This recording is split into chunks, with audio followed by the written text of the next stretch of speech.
Espírito Santo, ore por mim. Leve a Deus tudo aquilo que eu preciso. Espírito Santo, use as palavras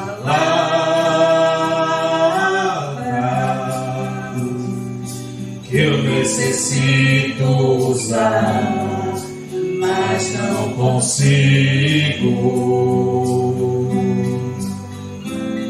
Me ajude nas minhas fraquezas. Não sei como devo pedir. Espírito Santo, vem interceder por mim.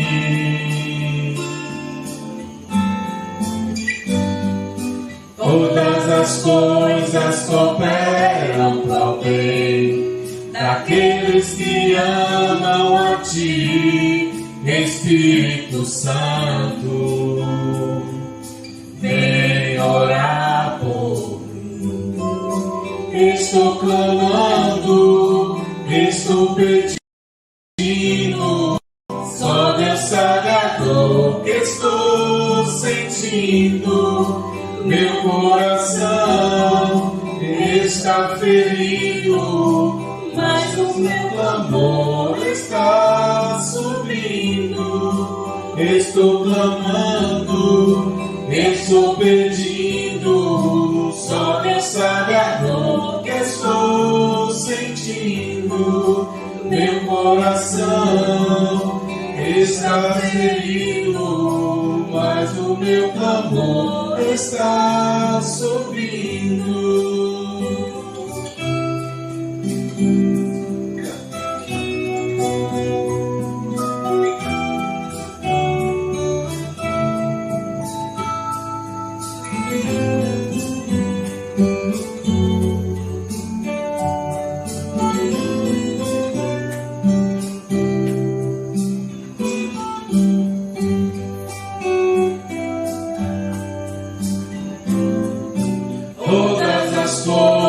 Cooperam para o bem daqueles que amam a Ti, Espírito Santo. Vem orar por mim. Estou clamando, estou pedindo, só Deus sabe a dor que estou sentindo. Meu coração está ferido, mas o meu clamor está subindo. Estou clamando, estou pedindo, só Deus sabe a dor que estou sentindo. Meu coração está ferido, mas o meu clamor está subindo.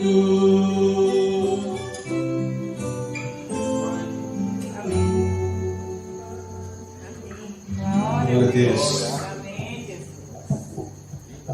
Deus é único, Deus é soberano, Deus é criador, Deus é eterno, Deus é onipresente, Deus é verdadeiro, Deus é onipotente, Deus é santo, Deus é onisciente, Deus é amor, perdoador, salvador, paciente, justo e galardoador. Esses são alguns dos atributos de Deus. Tem muito mais, mas estudamos esses aqui. Esses, creio que são suficientes para nós termos uma fé fundamentada no Deus único, vivo e verdadeiro, o nosso Deus. Vamos lá. Então hoje Deus é consolador. Deus é consolador. Quando a gente ouve a palavra consolador, imagina o quê? Alguém vai consolar a Angélica. A Angélica está chorando. Então o Espírito Santo vem consolar a Angélica. Essa é a visão que todos, na sua grande maioria, têm de que o Espírito Santo é consolador. Aquele que vem dar o ombro para a gente chorar. Também. Mas tem muito mais do que isso. E nós vamos ver isso aqui hoje. O que é consolador? Quando a gente vai na Bíblia, o Novo Testamento foi todo escrito em grego, com exceção do livro do Evangelho de Mateus. Todo o restante foi escrito em grego, era a língua dominante na época. Você falava judaico, né? O judeu falava na sua língua, mas também tinha que falar grego. Então você não se comunicava com o estrangeiro, você não podia ir para um país estrangeiro. Então, o Novo Testamento, com exceção do Evangelho de Mateus, foi escrito em grego. E a palavra grega que foi usada, que nós interpretamos como consolador, aí a gente vai para a nossa língua. A nossa língua não tem a riqueza que outras línguas têm, né? Então, qual foi a palavra que estava no original? Paracleto. Essa é uma palavra grega. Quando João escreveu lá no Evangelho de João, eu vos enviarei outro consolador, eu vos enviarei outro paracleto. Era a palavra grega que estava lá. O que é paracleto que João usou? Paracleto é alguém que é chamado para ficar ao lado de outra pessoa com o objetivo de ajudá-la. É um pouco distante, ou muito mais amplo, aliás, muito mais amplo do que consolador, não é isso? Nos dá agora um universo muito maior. Então, o paracleto é aquele que está ao meu lado, para me ajudar. Então, vos enviarei outro paracleto, foi o que Jesus falou lá no Evangelho de João. Vos enviarei outro que vai ficar ao lado, para te ajudar. Ela aparece 5 vezes na Bíblia, sempre usada por João, o evangelista João. Ou no seu evangelho, ou na sua carta, em 1 João. Que a gente vai ver daqui a pouco. João usou a palavra paracleto com o sentido de ajudador, consolador, conselheiro e outros sentidos. Era o sentido que tinha no grego, paracleto. Então João não estava usando à toa essa palavra. Bom, se ele diz que enviaria outro consolador, outro paracleto, como está lá na palavra, quem foi o primeiro? Se vai vir outro, já tem alguém, né? 1 João 2,1: meus filhinhos, estas coisas vos escrevo, para que não pequeis. E se alguém pecar, temos um advogado para com o Pai, Jesus Cristo, o justo. No original está paracleto também. Nós temos um paracleto com o Pai. O que era paracleto lá para a cultura grega? Vamos sair agora da Judéia, de Israel, e vamos lá para a Grécia. O que era o paracleto na Grécia? Família de Nia. Tinha um paracleto, vamos dizer que fosse Anciel, o paracleto da família de Nia. Todos os problemas, todas as situações embaraçosas que a família dela se envolvesse ou fosse envolvida, ela acionava o paracleto, Anciel. É ele que ia ajudar, é ele que ia fazer intermediação, era ele que ia defender, ele ia que dar providências para que esse problema na família de Nia fosse resolvido da melhor forma possível. Advogado. Em outras palavras, um advogado. Então Jesus era o nosso paracleto, o nosso advogado diante do Pai. Ele foi o primeiro. Por isso que ele disse: eu vos enviarei outro que vai estar convosco. Por quê? Porque eu estou indo embora. Então ele disse outro. João 14, 16 a 18. E eu rogarei ao Pai, e ele vos dará outro consolador, outro ajudador, para que fique convosco para sempre. O Espírito de verdade que o mundo não pode receber, porque não vê nem o conhece, mas vós conheceis, porque habita convosco e estará em vós, e não vos deixarei órfãos. Então dizer, eu vou, mas vocês não vão ficar órfãos. Outro virá, outro ajudador virá para estar com vocês. O Espírito Santo como ajudador, conselheiro e consolador.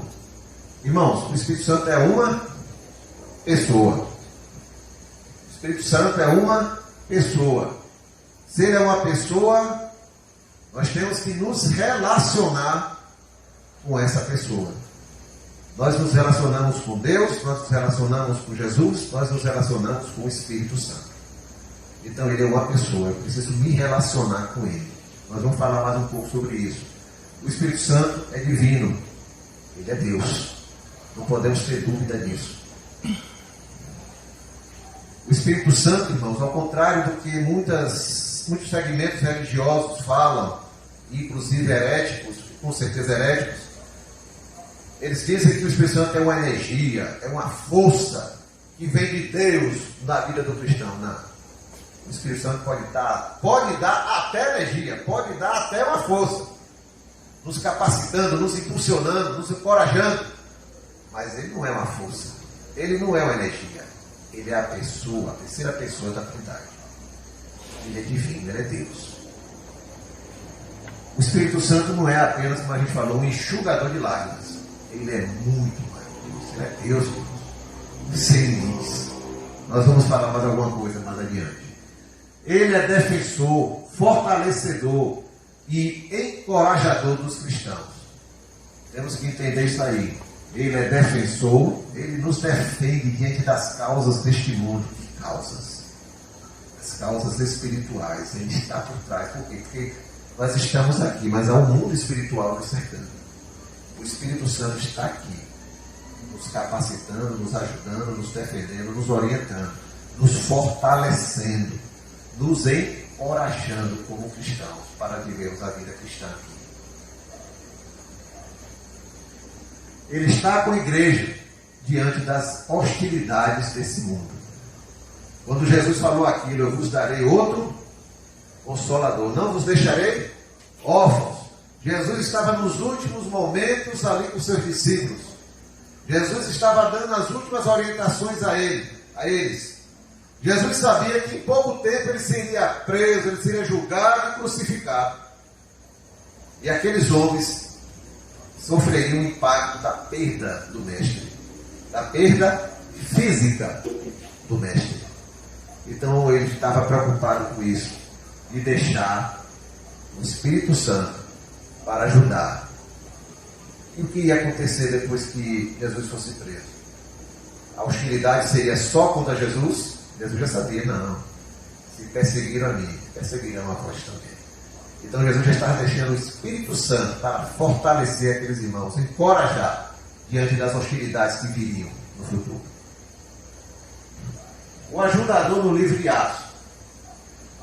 Vamos ver aqui o que foi que o Espírito Santo fez com a igreja no livro de Atos. Está lá registrado no livro de Atos. Quando você lê o livro de Atos, você vê a ação do Espírito Santo no meio da igreja. Você vê como a igreja saiu de Jesus, só ele, a semente que foi plantada, que morreu, gerou novas vidas.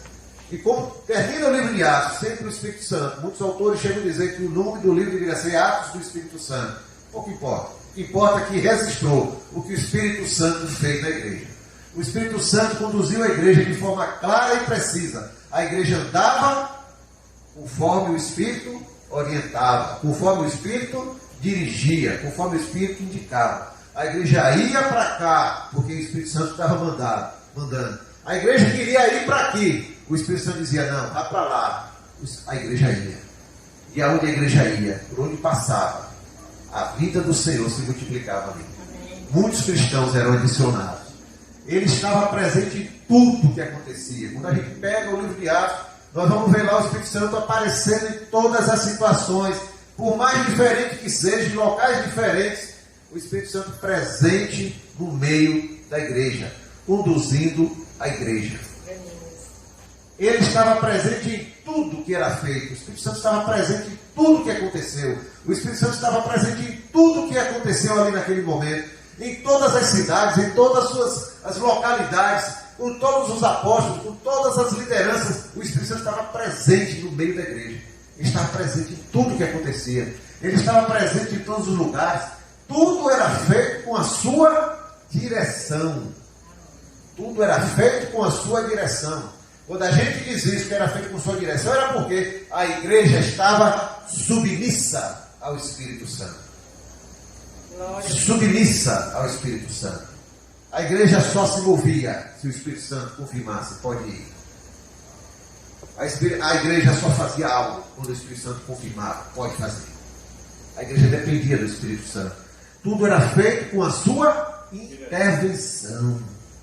Havia uma intervenção direta do Espírito Santo em tudo que acontecia. Em todos os fatos que aconteceram, o Espírito Santo estava presente. Podia ser uma prisão de um apóstolo. Podia ser um evangelho que estava sendo levado a uma cidade. Podia ser o que fosse. Podia ser um homem que morava não sei aonde, era gentil. O Senhor vai e conduz o Espírito Santo e leva Pedro para pregar o evangelho para aquele homem. Quem vai fazer isso? Só o Espírito Santo. Só o Espírito Santo sabia o que estava acontecendo no coração daquele homem. Só o Espírito Santo podia convencer Pedro a ir àquele homem pregar o evangelho. A igreja estava submissa ao Espírito Santo. Tudo era feito por submissão. Submissão ao Espírito Santo. Não era reino dos homens, era reino de Deus. Então o Espírito Santo conduzia a igreja. A igreja em Atos, nós vimos as ações do Espírito Santo. Qual foi a repercussão na igreja em Atos? E Atos relata, o livro de Atos, escrito por Lucas, qual foi a repercussão na igreja? Em relação ao Espírito Santo estar presente na igreja, está intervindo na igreja, está agindo na igreja. Os irmãos entenderam o que Jesus disse: não vos deixarei órfãos. Irmãos, os irmãos da igreja, que a gente chama de igreja primitiva, ou igreja pioneira, aquela que nasceu com Jesus e com os apóstolos, e no primeiro sermão foi 3.000, no segundo foi 5.000, e assim foi se multiplicando. A igreja entendeu que Jesus saiu de cena, mas entrou em cena o Espírito Santo. Não vos deixarei órfãos. Eles entenderam isso, e que eles não estavam órfãos. Jesus foi, mas o Espírito Santo de Deus está conosco. Eles entenderam isso. Eles viram isso. Eles experimentaram isso. Eles usufruíram da presença abundante do Espírito Santo. Eles usufruíram da presença abundante, transbordante do Espírito Santo. Porque aonde ele transborda, a presença do Senhor é impactante. A palavra é conduzida pelo Senhor, o louvor é conduzido pelo Senhor, o testemunho é conduzido pelo Senhor, a comunhão é conduzida pelo Senhor. Eles experimentaram da abundância da presença do Espírito Santo. Suas ações, as ações da igreja, eram na dependência do Espírito Santo. Precisamos fazer isso. Vamos orar para que o Espírito Santo coloque em nossos corações o que deve ser feito. Amém, Jesus. O que eu vou dizer para fulano? Senhor, me diz o que eu devo dizer. Eu fiz isso, o Espírito Santo me convenceu, eu pedi perdão. A igreja dependia do Espírito Santo. A igreja se submeteu ao Espírito Santo. Tudo era na dependência do Espírito Santo. Por isso a igreja cresceu e se multiplicou. A igreja aprendeu a se relacionar com a pessoa do Espírito Santo. Falamos lá no início, ele é uma pessoa e precisamos aprender a identificar e a relacionar com ele. A igreja pioneira aprendeu a se relacionar com o Espírito Santo. Sabia se relacionar, conversar, depender, ouvir, escutar, aprender, se submeter, receber direção, ser corrigida. A igreja aprendeu. A igreja aprendeu a ser submissa ao Espírito Santo. Isso aqui é forte. A igreja aprendeu a ser submissa, porque isso aí é um rendimento de coração. Eu tenho que me render. Não sou eu que faço, não sou eu que mando, não sou eu que estabeleço o que é que vai ser feito. Vamos orar e esperar que o Espírito Santo nos diga por onde devemos ir, o que devemos fazer. Está dando tudo certo. Nem sempre quando dá tudo certo é porque o Espírito Santo está dirigindo. Temos que receber a direção do Espírito Santo. Ações do Espírito Santo na igreja. Vamos ver aqui os versículos. Quais são as ações do Espírito Santo que estão na palavra? Mas recebereis virtude do Espírito Santo, que há de vir sobre vós, ser-me-eis testemunhas, tanto em Jerusalém como em toda a Judeia e Samaria, até os confins da terra. O Espírito Santo em nossas vidas nos dá capacidade para sermos testemunhas de quem? Do Senhor. Eu não tenho vergonha de testemunhar do meu Senhor. O Espírito Santo, quando me enche da presença dele na minha vida, eu não tenho vergonha, eu tenho trepidez de falar do Espírito, de falar do Senhor Jesus. Ele me leva a pregar o Evangelho, ele me leva a enfrentar qualquer situação, ele me leva para situações onde eu não sabia que eu iria para ali, mas é o Senhor que me conduz. Eu não sabia que tinha alguém atrás daquela porta precisando ouvir o Evangelho, mas o Senhor vai, passa e diz: toque naquela porta. Não sei o que o Senhor está dizendo, Senhor. Toque naquela porta. E alguém está atrás chorando, desesperado pela vida, esperando uma palavra. Só o Espírito Santo sabe o que está acontecendo. Só o Espírito Santo nos conduz. Só o Espírito Santo nos dá a ousadia de pregar o Evangelho e de testemunhar do nosso Senhor Jesus, porque Ele nos revela Jesus em nossas vidas. Mas aquele Consolador, o Espírito Santo, que o Pai enviará em meu nome, esse vos ensinará. Ele vos ensinará todas as coisas e vos fará lembrar de tudo que eu tenho dito. Ele vai nos ensinar. O Espírito Santo estará conosco todos os dias, todos os momentos, em todas as situações, nos ensinando o que? O que Jesus nos ensinou. Jesus foi o Verbo que se fez carne e habitou entre nós. Jesus foi o Filho de Deus que veio para estar entre nós. Nos ensinou as verdades de onde? Do que ele viu e ouviu do Pai. Jesus veio de junto do Pai. Quando Jesus ensinou as coisas que o Pai ensinou, que o Pai falou, que o Pai sonhou, que o Pai planejou. Então ele disse: eu vim trazer a vontade do meu Pai. Eu não vim fazer a vontade minha, mas do meu Pai que está nos céus. E o que o Espírito Santo faz? Vai nos ensinar, nos lembrar o que Jesus falou. E o que Jesus falou, o que veio do Pai. Então está em linha. O Espírito Santo isso nos ensina as coisas que veio do Senhor. Todavia, digo-vos a verdade, que vos convém que eu vá. Porque se eu não for, o Consolador não virá. Mas quando eu for, vos enviarei. E quando ele vier, convencerá o mundo do pecado, da justiça e do juízo. Glória a Deus. Porque não somos nós que convencemos ninguém. Você pode ter altos títulos teológicos. Você pode ter dirigido 3 milhões de igrejas na sua vida. Você pode ter feito o que for. Quem convence é o Espírito Santo. Qual é a nossa parte? Semear a palavra. Semear a palavra. Quem convence o mundo do pecado? Quem convence o mundo da justiça? Quem convence o mundo do pecado, do juízo? Só o Espírito Santo. Só o Espírito Santo. Convence do pecado, porque o mundo está em rebeldia a Deus. Convence da justiça, porque o senso de justiça do mundo está distorcido em relação à justiça de Deus. Convence do juízo, porque um dia Deus vai botar um ponto final e todos nós seremos julgados de acordo com as nossas obras, como a gente viu quarta-feira passada. Então só o Espírito Santo convence. Vamos arrumar. Ações do Espírito Santo na igreja. O que foi que o Espírito Santo fez de prático dentro da igreja pioneira, dentro da igreja em Atos? Levou os irmãos ao fervor espiritual. Irmãos, o que é fervor espiritual? Fervor, está fervendo. É algo que não está frio, é algo que não está morno, está fervendo, não está quente, está fervendo. Fervor espiritual. O Espírito Santo levou a igreja a entender e a enxergar a glória do Senhor no meio da igreja e na vida de cada um.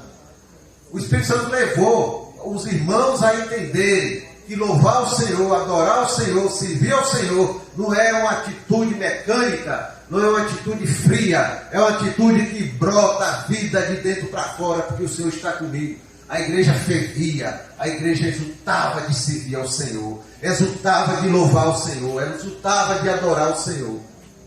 Isso era o fervor espiritual. Era o Espírito Santo produzindo isso na igreja.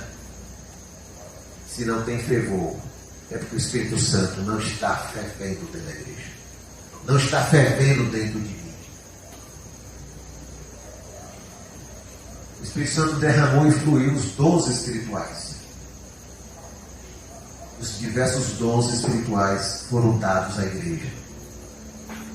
Porque os dons são do Espírito Santo. Não é de homem particular. É dele. E ele dá a quem quer. Para fazer a obra de Deus no meio da igreja. É assim o Espírito Santo. A igreja entendeu isso. O Espírito Santo escolheu e capacitou pessoas para ministérios específicos. Ele escolhe e ele capacita. Senhor, eu não sei fazer nada. Não sei que eu sou eu que estou escolhendo. Eu que te escolhi e eu que te capacito. Isso dá um arrepio. Porque a gente olha, Senhor, tem muita gente com mais capacidade. Eu não escolho os capacitados, eu escolho os vasos que eu vejo na minha mão. E eu os capacito. A gente vê vários exemplos dentro da Bíblia. Deus vai selecionar alguém que ninguém dava nada, que ninguém fazia nada, que ninguém dava valor nenhum. E Deus vai capacitar aquele homem. Já imaginou Moisés? Moisés foi chamado por Deus aos 80 anos. Moisés conhecia a história de Deus, mas não conhecia Deus. Até os 40 anos viveu dentro do palácio, achando que pela sua força, pela sua inteligência, pela sua posição, ele resolveria o problema do seu povo. Deus não tinha chamado Moisés ali ainda. Deus não que deu. Moisés matou alguém, fugiu, passou mais 40 anos na terra de Midian. Deixou de ser príncipe, ganhou mais 40 anos, ficou com 80, perdeu todas as suas riquezas, seu conhecimento não valia de mais nada ali naquela terra, cuidava das ovelhas do sogro, ele mesmo não tinha nenhum, virou nada. Aí Deus chamou: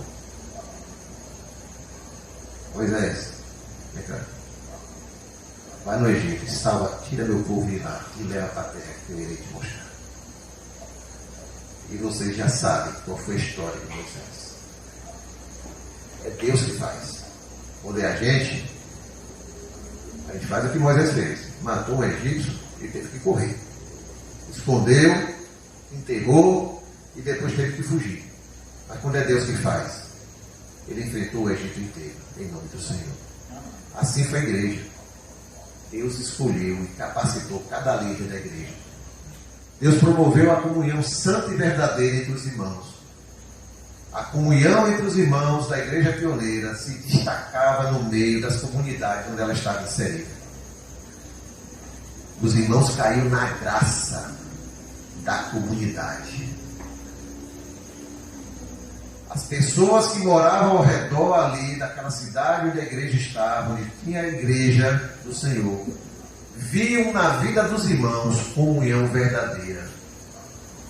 Eles entenderam aquele versículo que Jesus falou: nisto conhecerão que sois meus discípulos, quando tiverdes amor uns pelos outros. A igreja chama a atenção, irmãos, não é pelo som alto. A igreja não chama a atenção por uma grande placa aí na frente, um grande templo. A igreja tem que chamar a atenção, irmão, pela vida do Senhor no meio da igreja. E pela comunhão verdadeira entre os santos. Porque ali está presente o Senhor. O Espírito Santo revelava e glorificava o Senhor Jesus. O Espírito Santo habita em mim e me leva a eu enxergar Jesus na sua glória. Ele me ensina como adorar a Deus. Ele me mostra como chegar ao coração de Deus, a ouvir o Senhor, a entender o Senhor, a ser submisso ao Senhor. Ele me orienta em tudo isso. E aí eu posso ter uma vida de fervor diante do Senhor. Amém.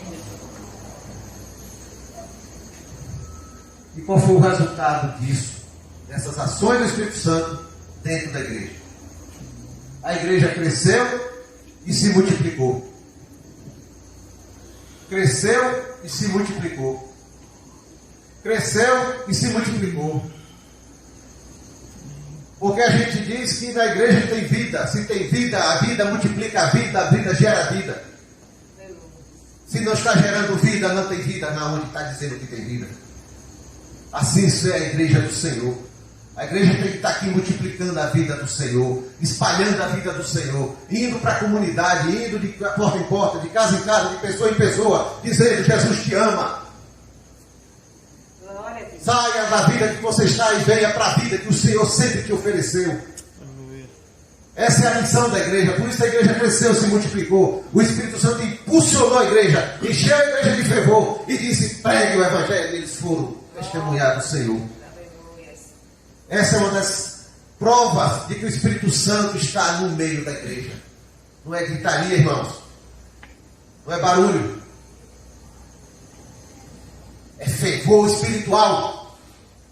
É Deus fervendo dentro da igreja, se multiplicando dentro da igreja em forma de vida na vida de todos que estão presentes. Amém. Isso é a igreja do Senhor. Como é que eu digo adorar um Deus vivo, um Deus único, um Deus verdadeiro, que criou todo o universo?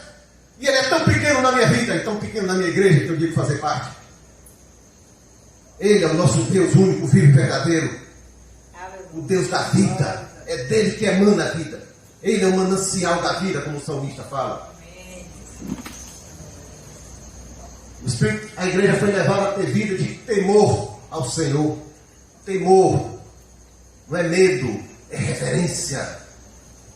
Quando eu escolho minha roupa, eu escolho olhando para o meu Senhor que está do meu lado. Quando eu tenho meu linguajar, eu olho qual é o linguajar que eu vou usar, porque tem que ser segundo a presença do Senhor na minha vida. Quando eu vou para a internet, quando eu pego meu celular principalmente, o que é que eu estou vendo nas imagens do meu celular? O Senhor está comigo. O Senhor está comigo. Não é só o Google que está comigo. É o Espírito Santo de Deus que está comigo.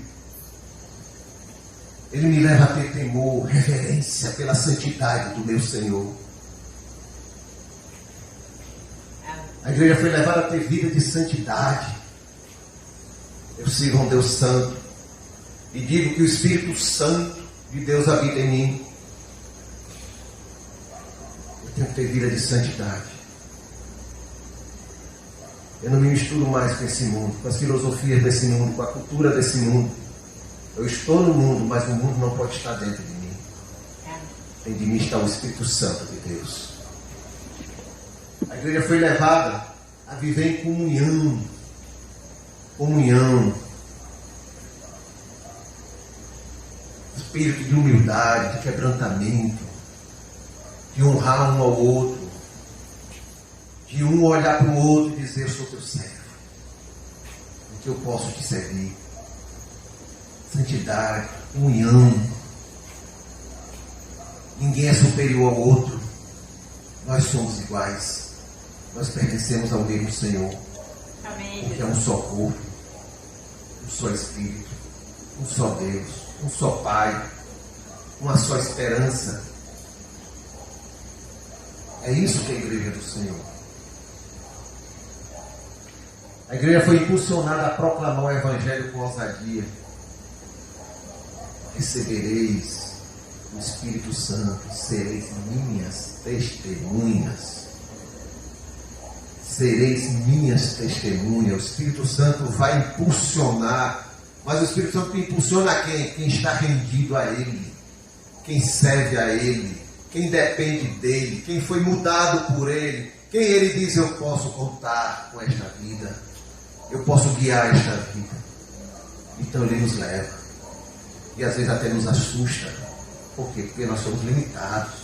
Quando a gente percebe que a gente está fazendo coisas que, Senhor, eu nunca entraria aqui. Eu nunca bateria nessa porta. Senhor, como é que eu vim parar aqui, nessa situação, diante de fulano de tal? E a pessoa, você vai dar uma palavra, você vê a pessoa se desmancha. Você vê que você foi levado àquela situação e a palavra que fluiu de você, que você não imaginava, foi ao coração dele. E ele precisava ouvir aquilo. Só quem faz isso é o Espírito Santo. Amém, Jesus. Só quem faz isso é o Espírito Santo. Do mesmo jeito, o Senhor traz quem for necessário para falar a você onde você estiver. Amém. Porque Ele sabe que você é sensível ao Espírito dele. Amém. É o Espírito Santo que nos liga, irmãos, ao Senhor. Os que são filhos de Deus são guiados pelo Espírito Santo de Deus. Amém. É isso que a palavra diz.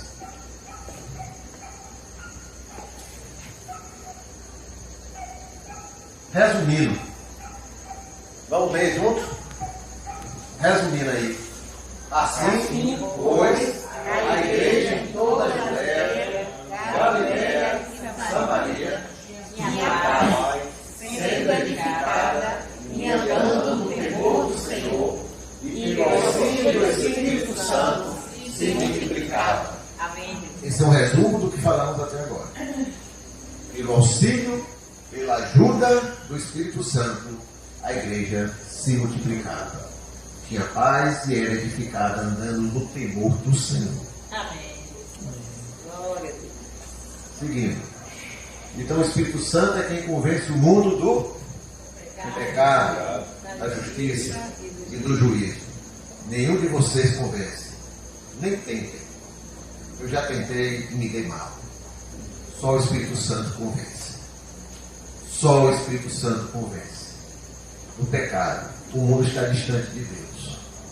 O mundo está longe de Deus. O mundo deu as costas para Deus. O mundo despreza tudo que vem de Deus. O mundo odeia quem segue a Deus. Pode até sorrir na sua frente, mas ele odeia você. Não você especificamente, mas odeia o que você mostra de Deus na vida. Incomoda. A luz bateu forte, incomoda os olhos. Então eu tenho raiva do que me incomoda no mundo espiritual. Só o Espírito Santo convence o mundo, irmãos. A nossa palavra, nossa função é semear. Amém. E o Espírito Santo vai usar a palavra que você semeou para convencer aquele coração. Amém. Porque ele sabe qual é a palavra que aquela pessoa precisa ouvir. Qual é o momento que ela precisa ouvir. Qual é o momento que ela pode se render. Ele nos convence da justiça, porque a justiça do mundo não é segundo a justiça de Deus. A justiça do mundo pegou Jesus inocente, sem ter feito nada de errado, nada, a mínima coisa que foi, condenou Jesus e sacrificou na cruz. Foi essa a justiça do mundo. Foi essa a justiça do mundo que perseguiu os apóstolos que vieram depois e derramaram o sangue dos justos. E muito sangue foi derramado até o Evangelho chegar até nós aqui. Muita gente morreu, muita gente foi sacrificada, foi morta, martirizada, para que esse Evangelho chegasse até mim, chegasse até você. Mas é o Espírito Santo que convence o mundo da justiça de Deus, e que a justiça de Deus não é a justiça do homem. E é o Espírito Santo que convence do juízo. Cabe a nós pregar, como a gente falou quarta-feira passada. O juízo de Deus virá. A ira de Deus se derramará. O Senhor Jesus virá e julgará. Não virá mais como Salvador, mas agora como juiz. É o Espírito Santo que vai convencer o mundo a reconhecer que um dia cada um vai prestar conta diante de Deus. Cabe a nós pregar. Porque é assim que Noé fez. Noé convenceu quantos? Nenhum. Mas ele pregou por 120 anos. Ele fez o papel dele. O papel da igreja, pregar o Evangelho. Pregar o Evangelho. Quem convence? O Espírito Santo. Ele sabe quem será salvo. Ele sabe os corações que estão propensos a se render. Ele sabe qual é a palavra que ele precisa ouvir. E ele vai mover um dos seus servos para levar essa palavra. Amém. Vamos lá. Quem te guia? Quem te guia na vida cristã? Porque teu Espírito Santo, todo cristão, todo filho de Deus, todo nascido em Deus, recebeu o Espírito Santo. Nós precisamos do Espírito Santo, então a gente não consegue viver a vida cristã. É impossível viver a vida cristã na carne. A carne é inclinada para o mal. Nós precisamos do Espírito Santo, nos vivificando, nos capacitando, nos encorajando, nos impulsionando, nos fortalecendo, nos ensinando, nos corrigindo. Quando vier, porém, o Espírito da verdade, ele vos guiará a toda a verdade. Não falará por si mesmo, mas dirá o que tiver ouvido e vos anunciará as coisas vindouras. João 16:13. Ele falará o quê? O que ele tiver ouvido. De quem? De Deus. Assim foi Jesus. O que eu falo, não falo de mim mesmo, mas do Pai. Meu Pai que está nos céus. Aleluia. A unidade é toda fechada. É uma unidade tremenda. Por isso a igreja tem que ter unidade, irmãos, união. Seguindo. Muitos desconhecem o Espírito Santo. Em Atos 19:2, a gente vê uma cena interessante. Vamos ler só um trecho. Vocês receberam o Espírito Santo? Paulo perguntou àqueles homens. Vocês receberam o Espírito Santo quando creram? Eles responderam, pelo contrário, nem mesmo ouvimos que existe o Espírito Santo. Paulo chegou em Éfeso. Tinha passado ali por Éfeso Apolo. Apolo pregou ali em Éfeso. Só que o conhecimento que Apolo tinha era o mesmo que pregava João Batista. João Batista pregava o arrependimento e batizava o batismo do arrependimento.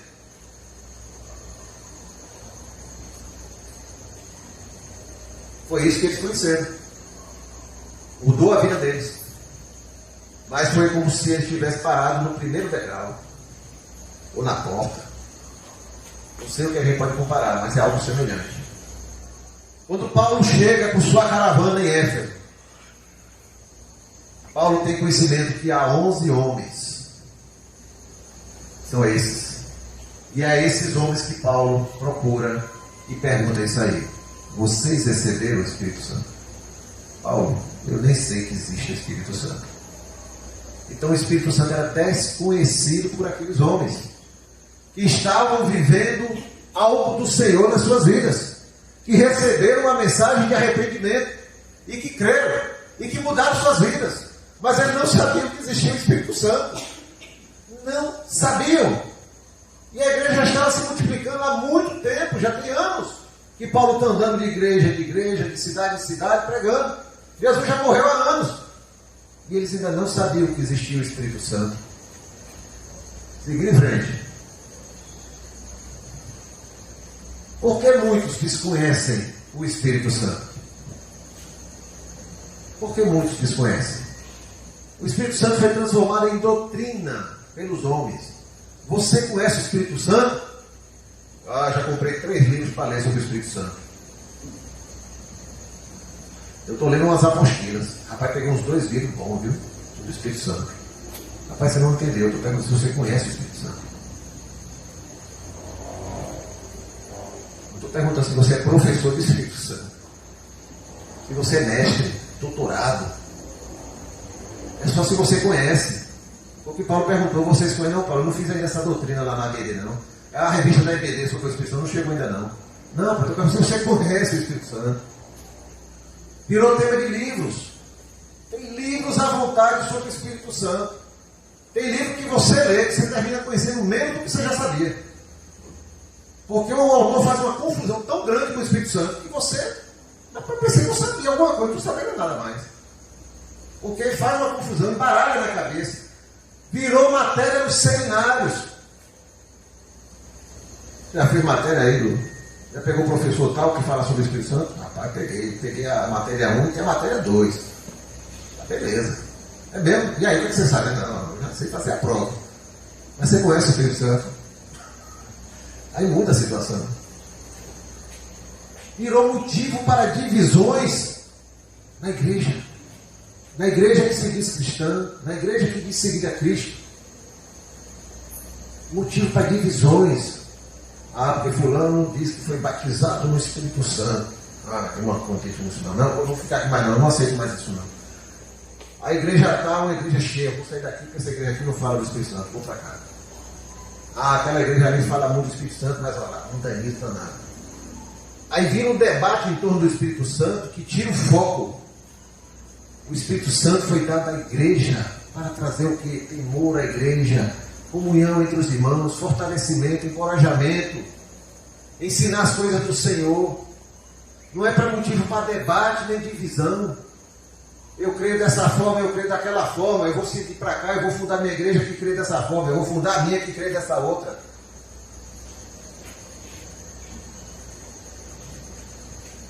Algumas igrejas se acham donas dele. Tem segmentos religiosos que acham que elas têm a propriedade do Espírito Santo. Só elas entendem o que é o Espírito Santo. Só elas sabem como é o Espírito Santo. Só elas entendem como é o agir do Espírito Santo. Lê do engano. O Espírito Santo foi dado à igreja. Nós estamos falando de igreja estrutural. Denominações, CNPJ, lugar que tem um estatuto. Foi dado à igreja. Você é a igreja do Senhor. O Espírito Santo foi derramado na tua vida, meu irmão. Amém. Na vida de todos que seguem ao Senhor. Não é quem pertence a uma estrutura. Não pertence a nenhuma estrutura. O Espírito Santo de Deus foi dado à igreja. E derramarei do meu Espírito sobre toda a carne que se rende a mim. Algumas igrejas o rejeitam. Tem igreja que rejeita. Não quer saber do Espírito Santo. Não, porque a minha doutrina é assim, assim, assim. Sim, irmão. Não, sua doutrina pode ser como for.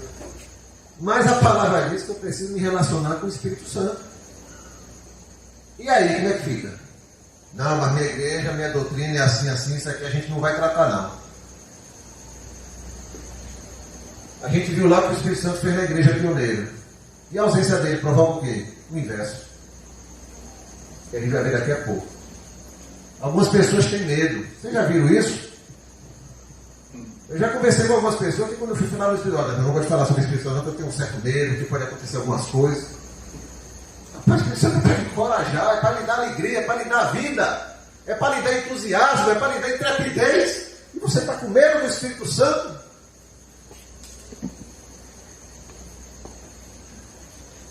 Algumas pessoas não creem em nada.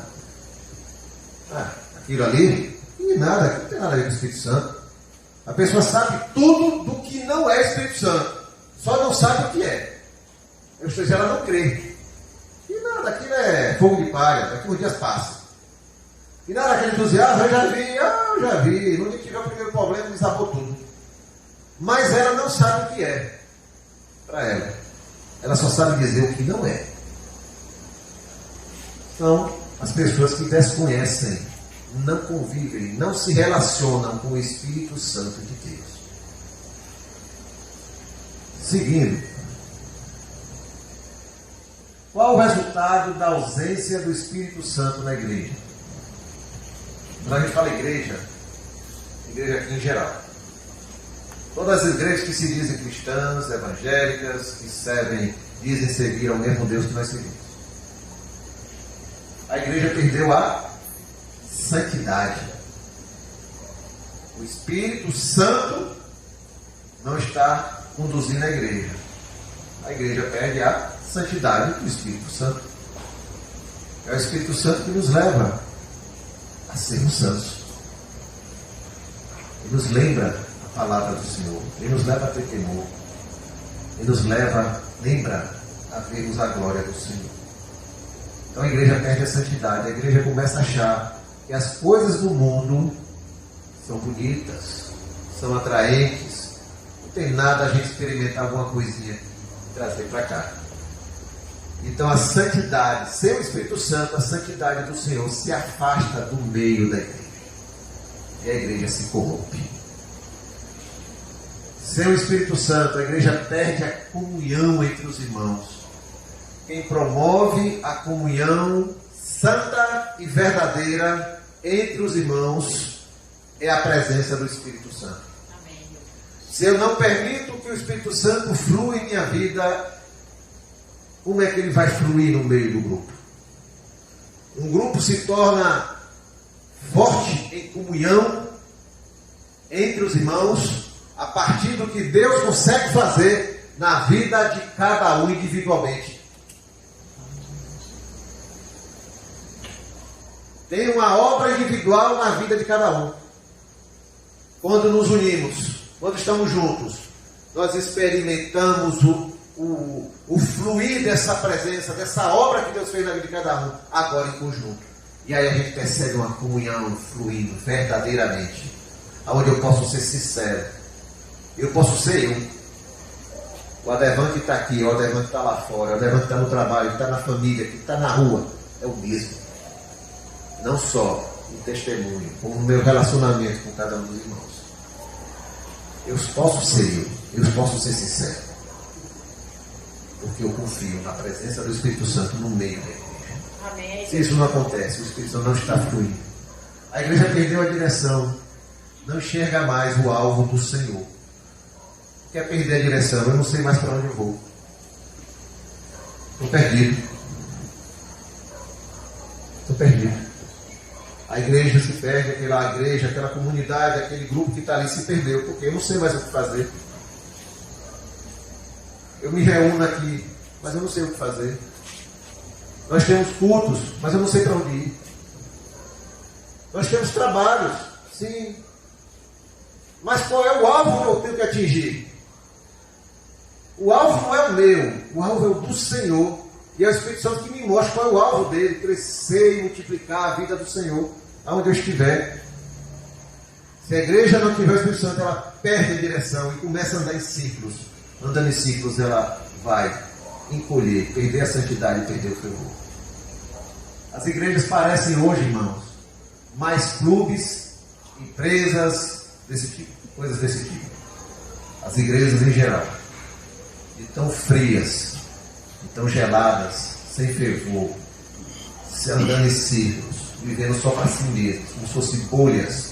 Elas criam uma bolha ao redor delas e o mundo aí fora não é impactado com sua vida, porque não tem vida nem para si mesmo, quanto mais para o mundo fora. A igreja afastou-se da palavra. A igreja não está sendo mais sensível à palavra. Muita gente não está sensível à palavra. Por quê? Porque quem produz a sensibilidade é o Espírito Santo na minha vida. Se o Espírito Santo não produz essa sensibilidade, você pode falar a palavra que for, que isso não me atinge. Ainda vou achar que é para o outro, não é para mim. Então o Espírito Santo é que produz a sensibilidade em nossas vidas para nós nos rendermos à palavra de Deus. A igreja não reconhece, não conhece o Senhor da igreja. O Senhor da igreja é Jesus, Ele é o cabeça do corpo. É Ele que manda, é Ele que ordena, é Ele que vai nos dizer o que vai fazer, é Ele que vai nos dizer aonde chegar. O que é que Paulo diz? Esquecendo as coisas que para trás ficam, eu prossigo para o alvo quem? Meu Senhor Jesus. Eu prego o Evangelho, eu espalho o Evangelho, eu cuido da igreja, eu cuido das ovelhas do Senhor. Amém. Porque um dia eu estarei com Ele eternamente. Mas quando eu estiver aqui, eu farei a vontade dEle, que é cuidar da sua igreja. Glória a Deus. O que é que Jesus disse para Pedro, naquele momento crucial? Tu me amas. Pedro, tu me amas. Pedro, tu me amas. 3 vezes o que é que ele diz? Então apacenta as minhas ovelhas. Cuida das minhas ovelhas, Pedro. É só isso que eu espero de você. Você não precisa pegar uma espada para me defender. Eu só quero que você cuide das minhas ovelhas. Busque as ovelhas perdidas e cuide delas.